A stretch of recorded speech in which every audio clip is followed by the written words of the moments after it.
¿Qué tal? ¿Cómo les va? Bienvenidos a todos. Estamos hoy con Gabriel Bentascal, es periodista, es escritor, es especialista en Medio Oriente, está hoy en la ciudad de Rosario y es un gusto recibirlo en la redacción del diario La Capital. Hola Gabriel, ¿cómo va? Buen día. Un placer, ¿qué tal? Igualmente. Bueno, tema complejo si los hay. Conflicto de Medio Oriente árabe-israelí con la complejidad que tiene fundamentalmente desde el año pasado, si bien era un conflicto de larga data. ¿Cómo se lo explicarías a alguien que no conoce en profundidad? A ver, una persona lo que puede hacer es traducir un conflicto al idioma que le viene cómodo a él. Y otra persona puede hacer escuchar lo que dice la gente local. En América Latina nos educan que los conflictos son siempre por tierra, por agua, por petróleo, por cosas materiales. Y cuando escuchas a alguien que se educa en ese tipo de pensamiento, te va a decir que el conflicto palestino-israelí es un conflicto por tierras. Y la palabra que se escucha todo el tiempo es ocupación. No, no es un conflicto por eso. En general, gente que habla así no se especializa en Medio Oriente. En Medio Oriente, y todo el Medio Oriente, es tribal y religioso. Tenés que especializarte en temas religiosos. Yo sé que suena raro, pero para una persona cristiana los conflictos religiosos se terminaron hace 200 años. La última guerra religiosa fue entre católicos y protestantes en Europa. En el Medio Oriente hay varias guerras a la vez. La más importante entre radicales islámicos y los que no lo son. La segunda guerra importante entre musulmanes chiitas y musulmanes sunitas. Y la tercera guerra importante es entre musulmanes y el Estado judío. Entonces, radicales islámicos consideran que cualquier Estado judío, en cualquier frontera, no puede existir. Pero lo mismo, cualquier Estado cristiano no puede existir como Estado.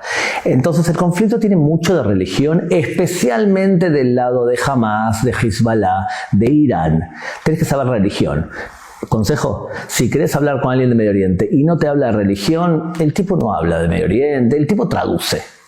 Y cuando hablas de conflicto religioso, son religiones imposibles de conciliar, que pueden en algún momento convivir, o ese conflicto de lo religioso que en algún punto atraviesa lo territorial porque hay un lugar en disputa, ves que se puede solucionar y es viable alguna solución posible. Totalmente.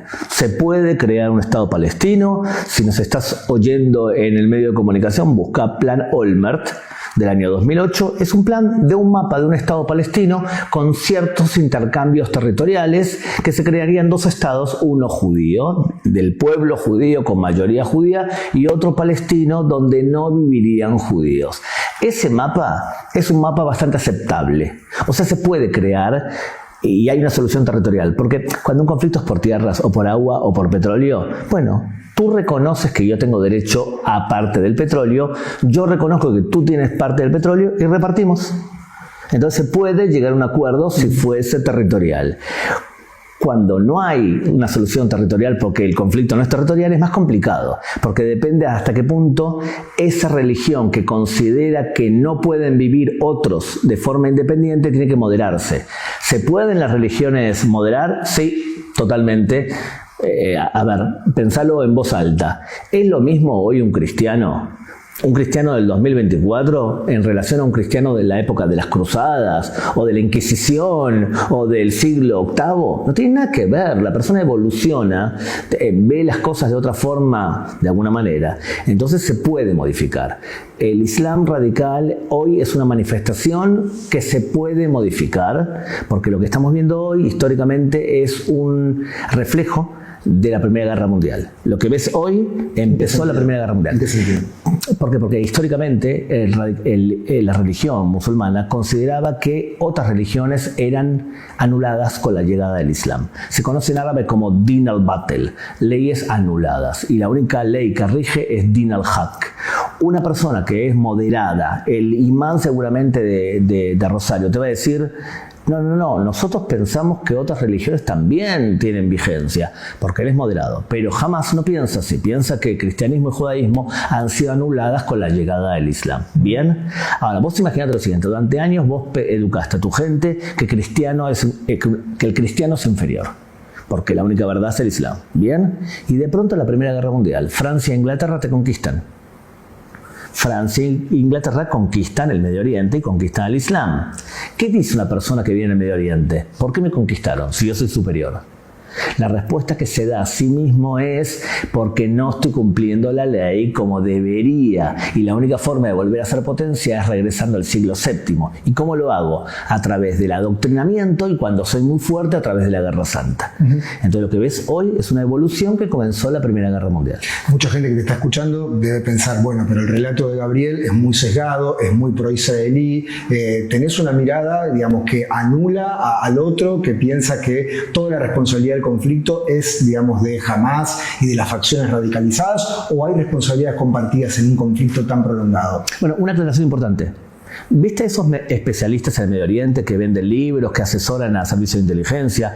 Ninguno te va a decir algo diferente a lo que te digo yo, Ninguno. Te va a decir el conflicto religioso, y tenemos claro, y es más, si a vos escuchás lo que estoy diciendo, pensás, bueno, ahora entiendo por qué a los cristianos en Europa los matan. Porque el radicalismo islámico que llegó a Europa considera que la cultura occidental es inferior. ¿Por qué atacan Inglaterra? Porque es la cuna de la democracia. ¿Por qué atacan Francia? Porque es la cuna de la Revolución Francesa.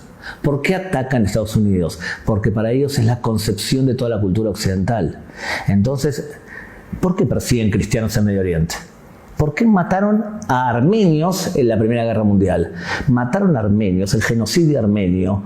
No mataron solamente a armenios, asesinaron también a griegos, porque eran cristianos. ¿Por qué se escaparon cristianos acá del Medio Oriente? Porque son cristianos. Por eso es importante saber de religión. Ahora, ¿qué hicimos nosotros en Occidente también? Bueno, hicimos varias cosas, y también Israel hizo varias cosas. Una de las cosas que hizo Israel fue no entender ese radicalismo para impulsar que los moderados, que probablemente sea la mayoría dentro del pueblo palestino, tengan más poder. ¿Bien? Eso es una cosa que hizo mal Israel. Yo creo que durante años no entendimos con suficiente profundidad un montón de cosas que llegan desde el adoctrinamiento. Te doy un ejemplo. Si vos dejás que una mezquita radical, pagada por Qatar, un país radical, funcione, a la larga ese grupo va a traducir ese adoctrinamiento en violencia física. Bueno, Israel no lo supo entender eso a tiempo. Otra cosa, colocar viviendas judías dentro de territorios palestinos, en el medio del núcleo de poblados palestinos, para mí fue un error. Los colonos. No todos los colonos, porque hay parte de colonos que viven en zonas que están muy pegadas a la línea verde, lo que sería la frontera entre Israel y Jordania del año 67. Esos territorios tienen una solución física posible. Pero los que están dentro, digamos, de sus propias aldeas, vos decís que claro, poner 10 perjudicial. 10 tipos que se ponen en el medio de una aldea, eso es, para mi gusto, una provocación. Entonces ahí tenés un problema. Pero creo que en general Occidente tiene un problema conceptual con respecto a cómo lidia con grupos radicales islámicos. Entonces, por ejemplo, lo vimos hace poco. Hay un país que es muy radical y que financia el terrorismo y que paga universidades en el mundo para promover ese terrorismo, y que tiene una cadena de televisión que es radicalísima. O sea, en castellano se llama AJ+. En inglés parece la Madre Teresa de Calcuta. En árabe le explican a los musulmanes cómo pegar a la mujer. Esa cadena se llama Al Jazeera y los dueños son cataríes. Ahora, nosotros en Occidente le dimos a Qatar organizar un mundial. Estamos hablando de un país que murieron 6.000 obreros construyendo estadios muertos de calor. Financia Hamás. Financió a ISIS en el pasado. Los tipos están metidos hasta el gorro en todo lo que tiene que ver con radicalismo islámico. Y nosotros, vos y yo, aplaudimos que Qatar organizó un mundial. ¿Cuál es la diferencia entre el Mundial 78, un mundial organizado por la dictadura, un mundial en Rusia, un país no democrático, y darle a Qatar? Menos mal que ganamos. Pero es una vergüenza, es verdad. ¿Ves un paralelismo entre el aparato propagandístico de lo que implica organizar un mundial, de lo que fue Qatar y de lo que fue Argentina en el 78? Por supuesto, con la diferencia que Qatar, para poder organizar este mundial, sobornó a media humanidad. Entonces, ¿sabes qué? Pero hay algo que está mal. Nosotros como valores occidentales estamos premiando y dándole a un país claramente terrorista, en el caso de Argentina, terrorismo de Estado, en el caso de Qatar, terrorismo yihadista, lo estamos premiando y diciendo qué simpáticos los cataríes. Parte de lo que decís, ¿es un poco la relectura de lo que decía Huntington del choque de civilizaciones? Huntington tenía más razón que otros. Porque otros lo que decían es no, ahora hay una especie de alianza de civilizaciones. No. Lamentablemente, yo sé que esto no es políticamente correcto lo que te voy a decir, porque lo políticamente correcto es hablar de Huntington de manera despreciable, pero sí nos estamos acercando a un momento en donde Occidente y los valores occidentales vamos a tener que decir, nosotros estamos orgullosos de lo que logramos como humanidad. Mira, te lo voy a explicar de otra manera. Imagínate que vos votás, por ejemplo, un partido de centro derecha, ¿bien?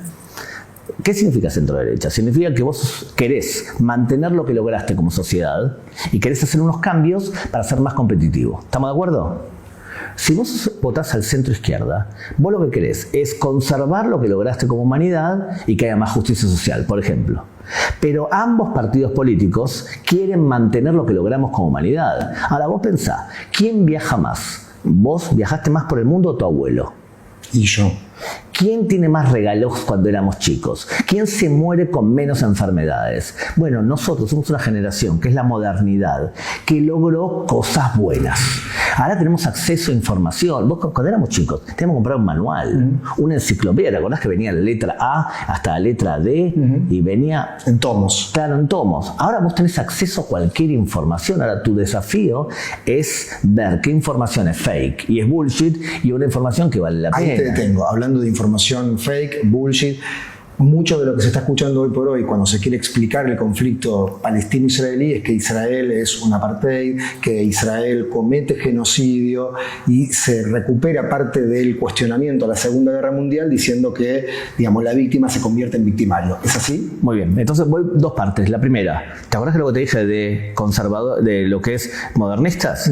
Vos lo que tenés hoy en día es mucha gente que quiere destruir el sistema. Entonces son o postmodernistas de extrema izquierda o premodernistas radicales islámicos. Son aliados. Entonces es normal que la extrema izquierda sea pro-yihadista. Es normal. ¿Qué los une? El odio a la modernidad. Eso por un lado. Ahora bien, con respecto a el acceso a información y la demonización que se hace del Estado de Israel, que ustedes son iguales de los nazis. Bueno, una de las lamentables... los lamentables fenómenos que vemos es que se están copiando patrones de conducta nazis. Los nazis fueron muy astutos en el uso de la propaganda. Y lo que hicieron los nazis fue decirte que el judío no era un ser humano, sino que era una subraza.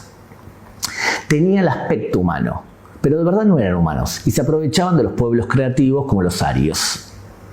Entonces empezaron a utilizar esa propaganda hasta que convenció a una parte de la humanidad, y cuando vos convences a esa parte de la humanidad que vos no sos un ser humano, es más fácil demonizarte y matarte.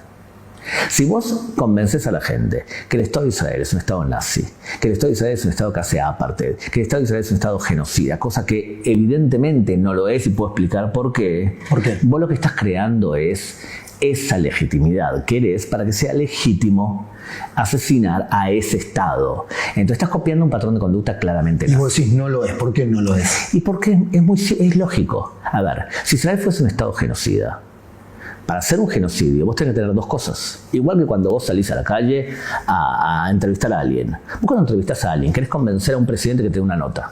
¿Qué tenés que hacer? Gestionarlo, prepararme. O sea, tenés que tener intenciones de hacerlo y tenés que tener la capacidad de hacerlo. ¿Estamos de acuerdo? Intenciones y capacidades. Lo mismo cuando vos querés levantarte una novia. Tenés que tener la intención de hacerlo y la capacidad para poder hacerlo. Bien, intenciones y capacidades. Israel tiene la capacidad técnica para poder hacer un genocidio en 5 segundos en la Franja de Gaza y en el Líbano. Sí, tiene como 300 cabezas nucleares según la prensa extranjera.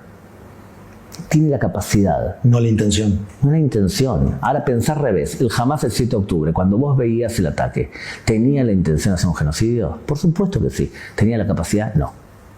Tuvo la capacidad durante 12 horas. Y fíjate lo que hizo. O sea, uno tiene la capacidad y otro y no tiene la intención. O sea que es medio raro crear un genocidio cuando hay en la Franja de Gaza alrededor de 38.000 muertos, de los cuales la mitad son soldados y la mitad son civiles.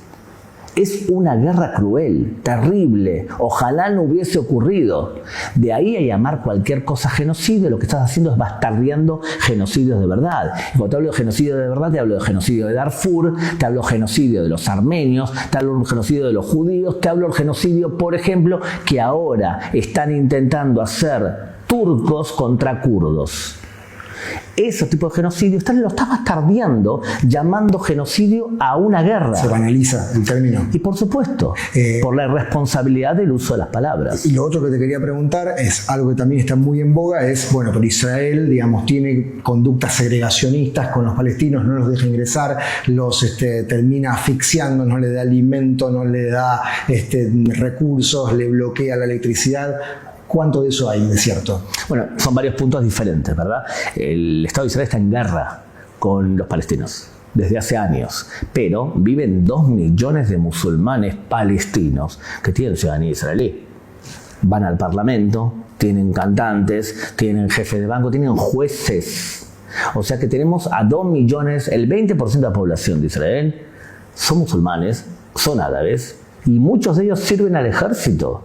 O sea, ¿qué tipo de segregación se hace al 20% que orgullosamente son israelíes y son nuestros ciudadanos, como ciudadanos con igual derecho y no con las mismas obligaciones? No tienen que ir al ejército, por ejemplo.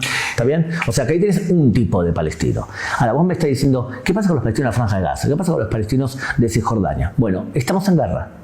Cuando vos estás en guerra, tenés que tomar medidas determinadas y, por ejemplo, tenés que cortar la electricidad. Israel no le corta la electricidad. Israel le da el 10% de electricidad. Lo que pasa es que Israel está en guerra con la Franja de Gaza. Vos, si estuvieses en guerra con Uruguay, ¿vos sos el responsable de darle a Uruguay electricidad? Te vuelvo a hacer la pregunta, ¿eh? Vos estás en guerra mañana con Uruguay. Sí, no parece lógico porque estás en una situación de enfrentamiento. Y vos estás obligado a darle electricidad a Uruguay. Vos le das electricidad a Uruguay si vos querés y pensás que es importante para que no mueran o para que tengan sus neveras funcionando para poder alimentarse. Eso es lo que pasa en Medio Oriente. Israel está en guerra con otro país, llamémoslo Gaza o llamémoslo Cisjordania. Ahora Cisjordania no. Entonces es complicado. En esas circunstancias Israel le da el 10% de energía. Lo otro que te quería preguntar, Gabriel, hay un relato de una parte de la progresía, por decirlo de alguna forma, que dice, bueno, este es un conflicto entre oprimidos y un opresor, que es el Estado de Israel, y yo estoy del lado de la resistencia. Por eso gran parte de la izquierda acompaña a Hamás y a una parte del pueblo palestino. Ese relato concuerda con la realidad, según tu punto de vista. ¿Querés que te lo diga conceptualmente de dónde viene? Para que se entienda el marco. Es decir, en los años 90 se creó en Estados Unidos, en Los Ángeles, una persona llamada Khrushchev, de apellido, decía que tu identidad me dice mucho sobre ti. O sea, empezó bien el asunto. Entonces yo te decía, por ejemplo, si vos sos una persona, sos una mujer y sos una persona de color, ¿qué probabilidades hay de que seas pobre? Alta. Y la mujer tenía razón. Ahora, lo que esto derrapó fue que lo que dicen es, ok, hay identidades que son víctimas y hay identidades que son victimarios. Entonces, ¿quiénes son las víctimas siempre? Todas las mujeres son buenas y todas las mujeres son víctimas. Todos los grupos LGTB son siempre buenos y son víctimas. Todas las personas de color son gente buena y siempre son víctimas. Todos los pobres son siempre buenos y siempre víctimas. ¿Y quiénes son los malos? Bueno, el nivel más alto de malo es el hombre blanco heterosexual.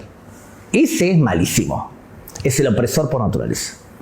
Entonces, esta ideología que se llama la interseccionalidad divide al mundo entre buenos y malos. Y los malos son malísimos y los buenos son buenísimos. Lo que dice la interseccionalidad es, nosotros que somos víctimas tenemos que aliarnos y apoyarnos de forma incondicional con los que nos oprimen. Ese tipo de pensamiento es intelectual, es de analfabetos pensar así. Porque vos no puedes apoyar a alguien de forma incondicional. Tenés que analizar lo que el tipo hace. ¿A vos te parece normal que una persona LGTB, que en la Franja de Gaza lo linchan, apoya jamás? Hay una contradicción ahí. Hay una continuación porque hay un nivel de bastardeo de los valores morales y de la lógica racional. Pensá cada caso. Es por eso que grupos feministas tenían un problema el 7 de octubre. ¿Cómo explica una feminista que está apoyando a Hamás cuando Hamás violó a mujeres? No le cierra.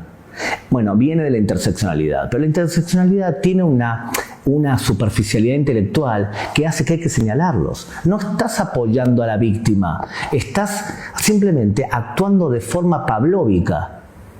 Pensá, macho. Cada tema es particular, cada tema es privado. Analizá cada situación.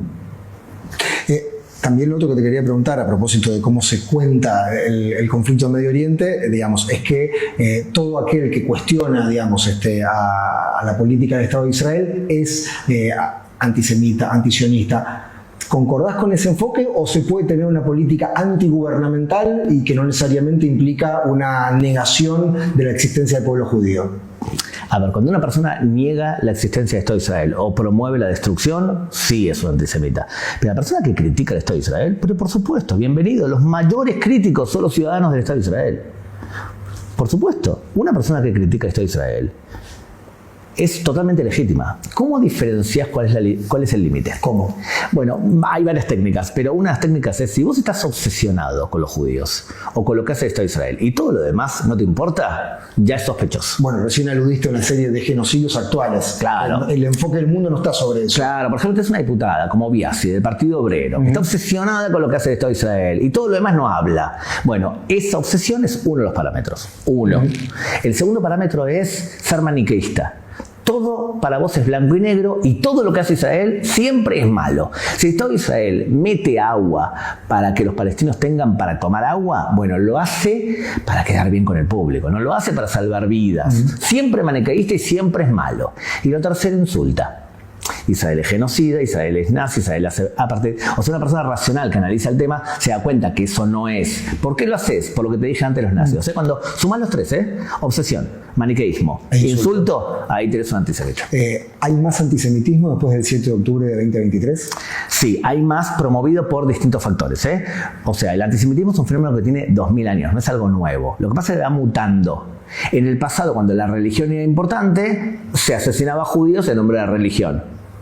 Cuando los valores sociales, el socialismo, era importante, se mataba a judíos en nombre del socialismo, por ejemplo Stalin. Cuando el nacionalismo era importante, se mataba a judíos en nombre del nacionalismo, los nazis. Y ahora que la interseccionalidad es importante, se promueve el asesinato de judíos en base de interseccionalidad. Tiene una capacidad para mutar increíble el antisemitismo. Ahora bien, además tiene otros factores también. A ver, imagínate lo siguiente, Guille. Vos sos un defensor de los pescaditos globo bufón. Pececitos hermosos que cuando se ponen nerviosos se inflan y se transforman en espinosos. ¿Está bien? Vos sos un gran defensor de eso. Si vos salís una campaña por el mundo defendiendo los pescados estos, a los globo bufón, nadie te va a dar bola. O sea, ¿vos le darías una crónica a alguien que es un gran defensor del globo bufón? Probablemente no. Pero ¿qué pasa si el tipo dice que el mayor destructor y asesino de globo bufón son los judíos y el Estado de Israel? Ahí atrae. ¿Por qué? Porque te da un upgrade. Vos que sos un estudioso del tema, ¿por qué, digamos, si bien es un tema, digamos, milenario, por qué se odia a esta minoría, al judío y no a otras, y por qué se ha continuado, digamos, en la humanidad? Lo que pasa es que no es uniforme, no todos lo hacen por lo mismo. Algunos te dicen, se odia al judío durante años porque el judío siempre fue rebelde. Es rebelde con respecto a las normas clásicas, a los reyes, por rebeldía. Otro te va a decir, no, es un tema cultural.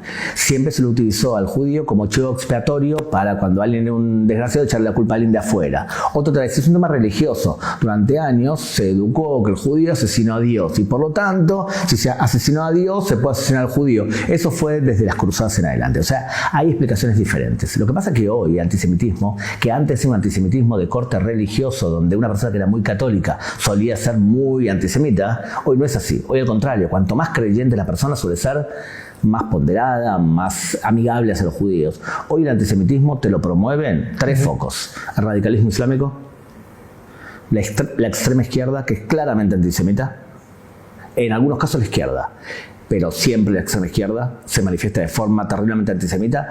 Y lo tercero es medios de comunicación que promueven agendas demonizadoras de Israel. Lo hemos visto con la BBC de Londres, que un informe terminante en contra de cómo hicieron manipulación. The Guardian también tiene una agenda. La televisión española, la televisión catalana, France 24 en castellano. ¿Y en Argentina cómo ves el abordaje que hacen los medios? Si bien es una pregunta integral, pero ¿cómo lo ves? ¿Lo ves responsable, sesgado, bien nutrido, bien preparado?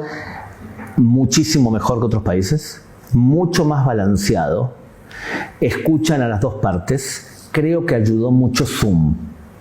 Porque los medios de comunicación tienen la posibilidad de entrevistar a cualquier persona en cualquier lugar del mundo y es legítimo. Antes necesitabas al mediador, que era el intérprete local que había sido educado en el materialismo histórico. Entonces eso ayudó mucho. En general, comparado con muchos otros países, Argentina está muy bien. A ver, hay muchos países que están muy bien, pero tiene que ver también con otro tema. Y tiene que ver también con el tema que en muchos países hay una discusión cultural entre todo lo que estamos hablando ahora. A ver, países que dicen, el Estado tiene que promover la excelencia y la competencia, y está bien visto que si vos trabajás más, te esforzás más, estudias más, seas premiado, o el Estado tiene que intervenir en forma proactiva para repartir planes sociales y mantener a la gente pobre. Todo este tipo de discusiones son discusiones que están en todo el mundo.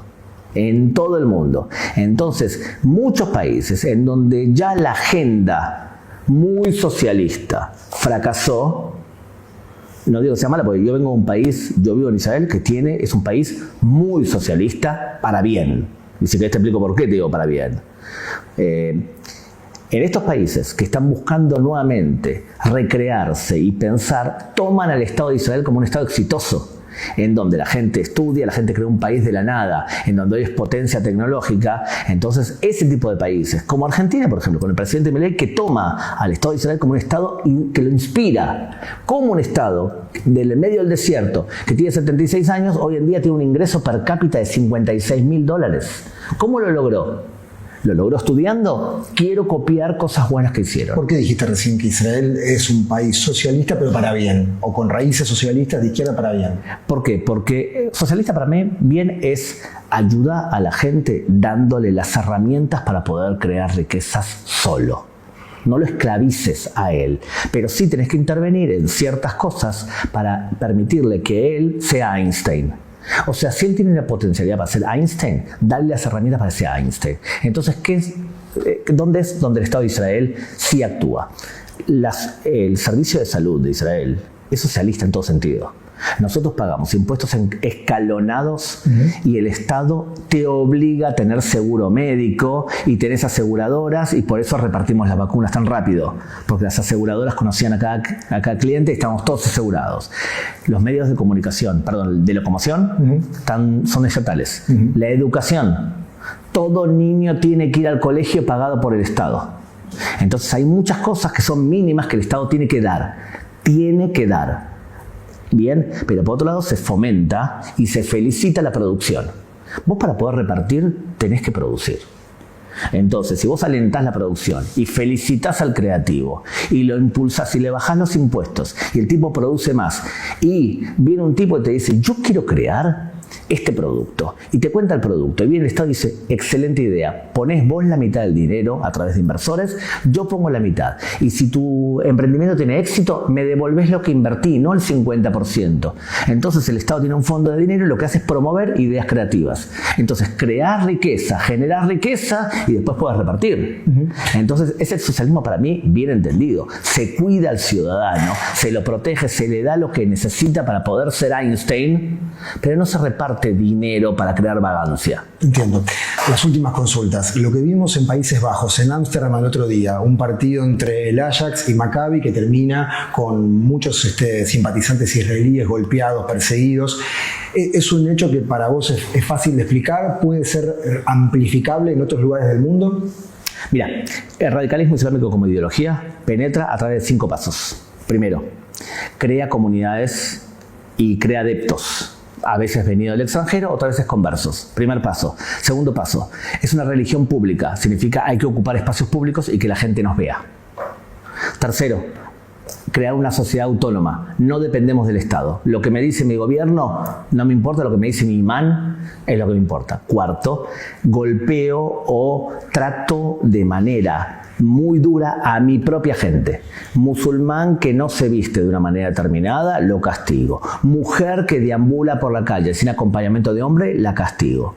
Y el quinto nivel es violencia contra judíos y cristianos. ¿Estamos bien? Ojo, hablo de radicalismo islámico. Yo estoy seguro que si una persona musulmana nos ve ahora, me dice, pero no me siento identificado con lo que dice Gabriel. Por supuesto que no, porque él no es una persona radical islámica, pero él no es lo que está pasando en Europa.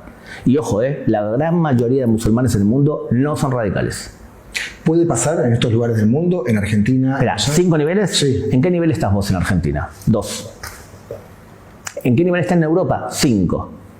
Hemos visto un montón de atentados terroristas contra cristianos y contra judíos en Europa, principalmente contra cristianos, durante la época de ISIS. Ahora lo que ocurre es que tras la guerra en la Franja de Gaza, muchos musulmanes de Europa o están muy enojados, o muy envalentonados, o muy efervescentes. Lo que viste en Ámsterdam es una manifestación de radicalismo islámico con tintes antisemitas contra judíos específicos que fueron a ver un partido de fútbol. Pero lo mismo te puede pasar contra un cristiano si hace una procesión en el medio de Marsella y van en Semana Santa a una procesión. Puede ser que se enojen también y le hagan también, porque es un fenómeno que ya cubrió Europa. Lo inteligente de un país es evitar llegar al nivel 5. Lo que pasa es que para poder entenderlo tenés que entender el fenómeno y no pensar de que si un tipo viene de Qatar y te trae 200 millones de dólares, ¿sabés qué? Vamos a hacer la pregunta. ¿Cuál es la universidad más prestigiosa pensás que tiene Rosario? Que no la conozco, perdón. Y la pública, la UNR, la Universidad Nacional de Rosario, como universidad o sigue facultad. Como universidad. La universidad pública. Te quiero hacer una pregunta medio comprometida. Si viene mañana a Qatar y te dice, escucha, esa universidad, la universidad pública, va a recibir 100 millones de dólares durante 5 años y quiero crear en la universidad una cátedra de Islam explicada por Qatar y quiero también que me canceles todas las clases que tenés de Holocausto, cancélalas y échame a estos 2 profesores que son demasiado pro-occidental. ¿Vos qué pensás? ¿Que la universidad lo va a aceptar? Creo que no. ¿Estás seguro? La audiencia, ¿qué piensa? ¿Lo va a aceptar? Bueno, ahora te voy a decir una frase en árabe. Puedo decir que por la plata, digamos, todo se corrompe. 4.700 millones de dólares metieron en la Universidad de Estados Unidos.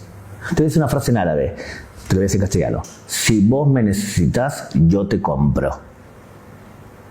Entonces, cuando un país radical tiene con una billetera fuerte, te puede comprar e influir. Yo te digo claramente que si les traen 100 millones de dólares, ¿saben qué? Ustedes están comentando abajo. Díganme qué opinan ustedes. ¿Aceptaría una universidad pública 100 millones de dólares si le ofrecen estas condiciones que acabo de decir ahora? A lo mejor es más solapado, más silencioso. Por supuesto. Por supuesto. Por eso es muy importante que países radicales islámicos sean contenidos desde el punto de vista económico. Un ejemplo, cuando el presidente Macri, ¿te acordás que hablaba de Qatar? Sus personal amigos de Qatar, que era muy amigo de... ¿De qué me estás hablando? Estás hablando de un país problemático en sí. ¿Y vos te enorgulleces de eso? Está bien, puede ser amigo tuyo, pero tenés que tener un límite. Estás manchando tu camiseta con una publicidad de un país que adoctrina el radicalismo islámico. Volviendo al 7 de octubre de 2023, vos te contás lo que es Israel dentro de Medio Oriente, un país potencia, un PBI per cápita de $56.000. ¿Cómo pudo ocurrir semejante masacre sin que una potencia militar lo lograra neutralizar? En resumen, soberbia. En no resumen, por un tema de conceptual. Israel es un bastión occidental en el Medio Oriente y había 3 problemas. 1, se pensaba que Hamás estaba amedrentado, disuadido, entonces cada acción que hacía Hamás se la adaptaba al preconcepto y prejuicio que tenés. 2, estaban convencidos que se lo puede comprar, que al radicalismo islámico se lo puede comprar, o sea que dejaban entrar a trabajadores palestinos, 56.000 por día de la Franja de Gaza entraban a trabajar a Israel. Bien, porque ¿qué pensaba el gobierno? Pensaba, si ellos traen comida a su casa, no tiene lógica que nos ataquen. Eso es intentar comprarlo. O permitir que Qatar pasase maletas de dinero en efectivo a Hamás. 20 a 25 millones de dólares por mes. Y tercero, pensar que con una buena tecnología no hace falta soldados. Entonces es cúpula de hierro. Ok, baja de arriba 92% de los misiles disparados de la Franja de Gaza. Es bueno. Pero también es malo. Porque te relaja. Exacto. Porque lo ideal no sería que vos derribes cohetes. Lo ideal sería que vayas a buscar al que lo dispara. Entonces, son 3 razones que lo llamamos la concepción.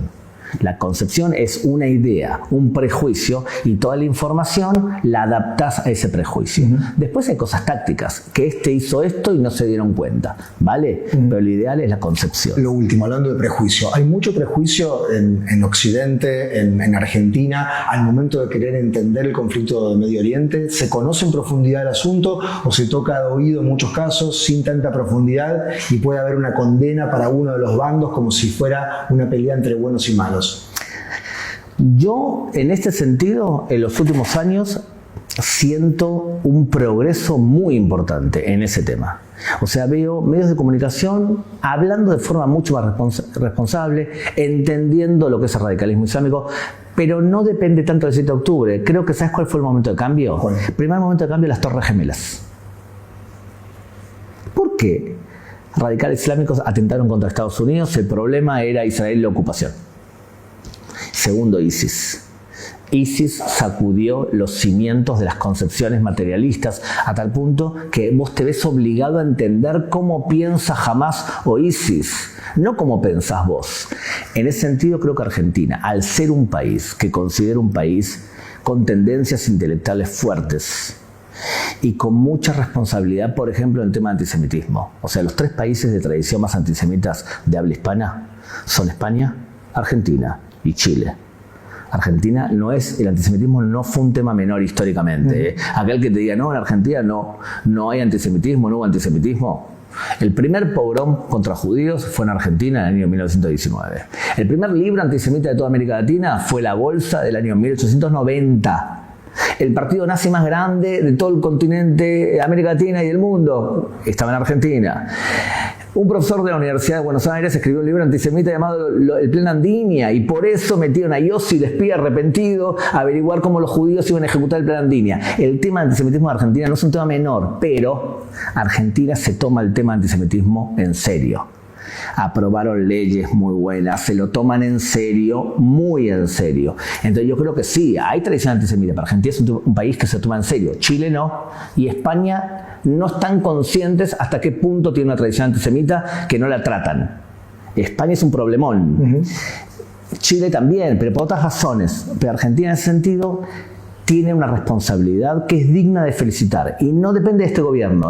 Creo que desde hace años están haciendo las cosas muy bien porque entienden que el antisemitismo es un proceso que destruye a sociedades, no solamente a los judíos. La última, con todo lo que contaste, por tu conocimiento del asunto, ¿ves una paz posible en el corto y mediano plazo o hay un odio y un enfrentamiento tan visceral que es difícil de conciliar? Es un problemón, Guille, la pregunta, porque en el mundo judío cristiano la paz es un concepto teológico de armonía total. En el radicalismo islámico, y otra vez, no en el Islam, no existe el concepto de paz, existe el concepto de utna, de tregua. Y es cuando el otro es muy fuerte, vos podés ceder durante un tiempo para que no haya guerra. ¿Me seguiste? Entonces, ¿puede haber una utna, una tregua? Sí, sin duda. Y yo estoy de acuerdo con una utna, una tregua de 1000 años. ¿Estoy dispuesto a ceder territorios y crear un Estado palestino para que haya un Estado palestino, que haya una utna, una tregua de 1000 años? Sí. Para el judaísmo clásico las tierras no son importantes en comparación a la vida. Lo más importante es la vida. Las tierras se pueden ceder. Así te va a decir un israelí, un judío clásico. Entonces sí, estoy de acuerdo de eso. ¿Se puede llegar a corto plazo? No.